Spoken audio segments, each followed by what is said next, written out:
కృష్ణ పోయిన నెల first birthday సందర్భంగా తీసినటువంటి వీడియో ఇది. ఎన్నో ఏళ్లకు మా ఇంట, ఎన్నో ఏళ్లకు మా ఇంట పండినది నోముల పంట. మళ్ళీ విరిసింది పరిమళపు చల్లు కురిసింది.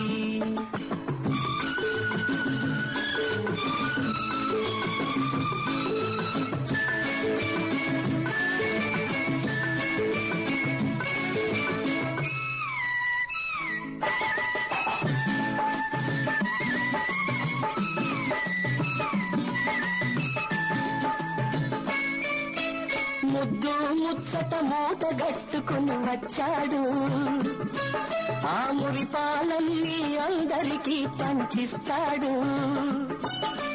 ముద్దు ముచ్చట మూట గట్టుకుని వచ్చాడు, ఆ మురిపాలన్నీ అందరికీ పంచిస్తాడు. కోదండరాముని కొండంత దయవలన, కోదండరాముని కొండంత దయవలన కొత్త తట్టందారు నేడు పిలిచాడు. మళ్ళీ విరిసింది పరిమళపు చల్లు కురిసింది.